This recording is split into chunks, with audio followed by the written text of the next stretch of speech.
ओम श्री परमात्मने नमः। ओम श्री गुरुवे नमः। अथ चतुर्दशोऽध्यायः। श्लोक नंबर 12।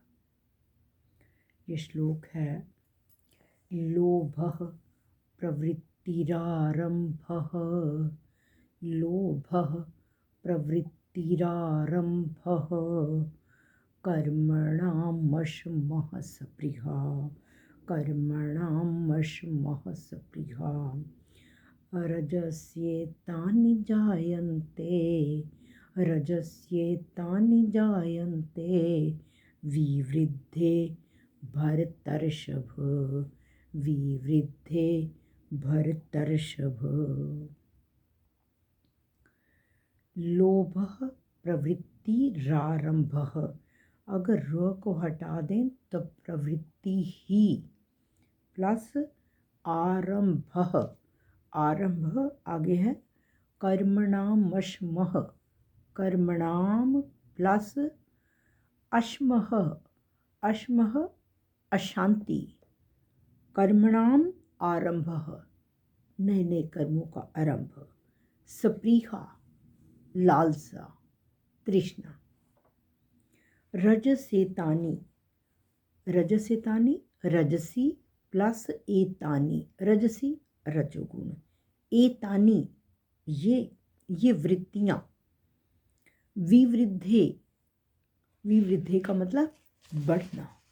तो यहाँ पर एक बार फिर बोलती हूँ। और इस श्लोक में जब सतोगुण और तमोगुण को दबाकर रजोगुण बढ़ता है, दो गुणों को दबाकर एक गुण बढ़ता है, तो उस बढ़े हुए गुण के लक्षण क्या होते हैं। यहाँ पर बढ़े हुए रजोगुण के लक्षण क्या है, ये इस श्लोक में जो है वो बताया गया है। भरतर्षभ। हे भरत वंश में श्रेष्ठ अर्जुन। रजसी विवृद्धि। थर्ड पार्ट में रजसितानी है रजसी। रजोगुण के फोर्थ पार्ट में विवृद्धि बढ़ने पर। रजोगुण के बढ़ने पर आगे स्टार्ट में है लोभः। लोभ। प्रवृत्ति ही प्रवृत्ति किसी कार्य में प्रवृत्त होना। कर्मणाम आरंभः तीसरा है कर्मों का आरंभ। अशमः अशांति मन में हलचल। और आगे कहा है स्पृहा लालसा। एतानि जायन्ते ये वृत्तियां पैदा हो जाती हैं। हे भरतवंश में श्रेष्ठ अर्जुन, रजोगुण के बढ़ने पर पहली वृत्ति कही है लोभ, फिर कहा है दूसरी प्रवृत्ति, और तीसरा कहा है कर्मों का आरंभ, नए नए कर्मों का आरंभ, और चौथा कहा है अशांति, और पांचवा स्पृहा। ये वृत्तियां पैदा हो जाती हैं।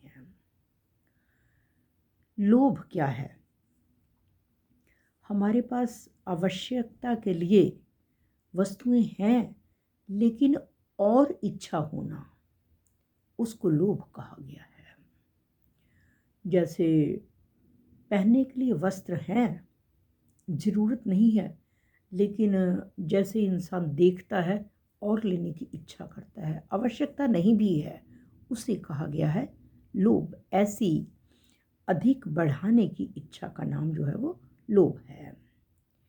परंतु किसी चीज़ के स्वाभाविक बढ़ने का नाम जो है वो लोभ नहीं है। जैसे किसान खेती करता है, अनाज ज़्यादा हो गया, और अगर व्यापार करता है तो लाभ ज़्यादा हो गया, या कुछ स्वाभाविक कुछ पदार्थ या धन आदि मिल जाते हैं, इस प्रकार से स्वाभाविक बढ़ने का नाम लोभ नहीं है। और इस प्रकार का जो बढ़ना है वो दोषी भी नहीं कहा गया। उसके बाद है दूसरा प्रवृत्ति। किसी कार्य में लग जाने का नाम प्रवृत्ति है। अब उस कार्य में अगर इंसान राग द्वेष से रहित होकर प्रवृत्त होता है तो वो दोषी नहीं है, क्योंकि कोई भी कार्य जब राग द्वेष से रहित होकर करते हैं, माँ अगर बच्चे का लालन पालन राग द्वेष से रहित होकर करती है, वो दुखी नहीं होती। तो राग अगर है और द्वेष भी है, राग का मतलब बच्चे को एक सेकंड अपनी आंख से दूर नहीं कर सकते। द्वेष आ गया, बच्चा किसी बात पे कहना नहीं मानता, तब द्वेष आ गया। तो ये कहा है कि अगर ना राग है ना द्वेष है, उसके स्थान पर प्रेम है, तो वो कहा गया है बहुत अच्छा है।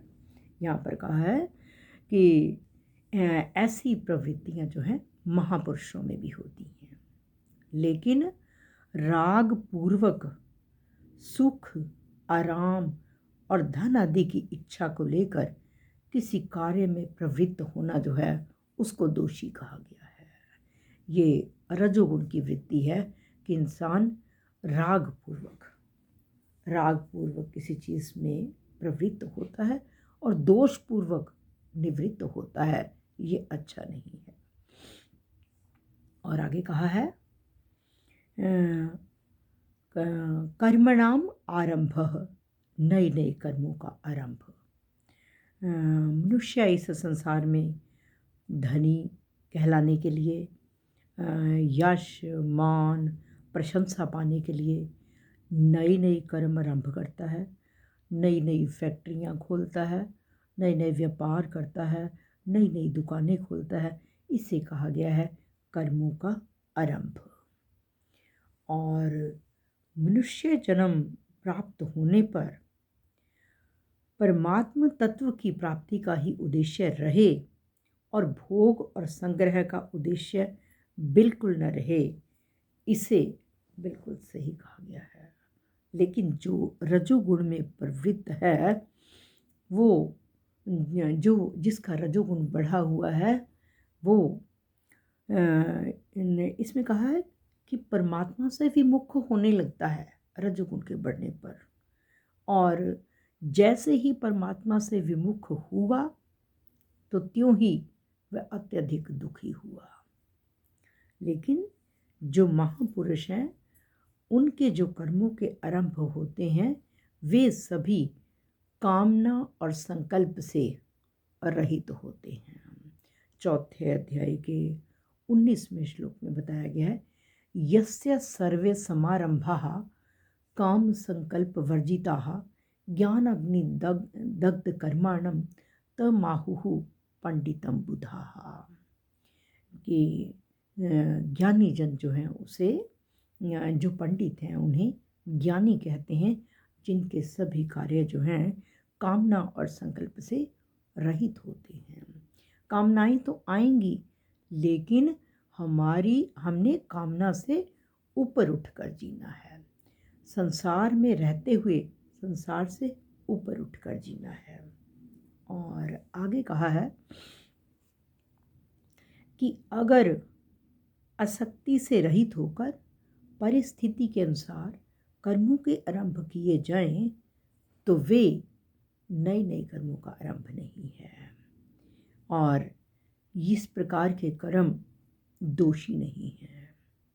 जब इंसान ये यश मान पाने के लिए नए नए कर्म शुरू करता है, तब उसके अंतःकरण में अशांति, जैसा वो चाहता है अगर वैसा नहीं होता या किसी ने उसमें रुकावट डाल दी, तो उसे क्रोध भी आने लगता है। उसके अंतःकरण में अशांति हो जाती है, हलचल आने लगती है। तो हमें कोई ज़रूरी नहीं है कि जो इच्छा करें हमें हमारी इच्छा के अनुसार ही मिले।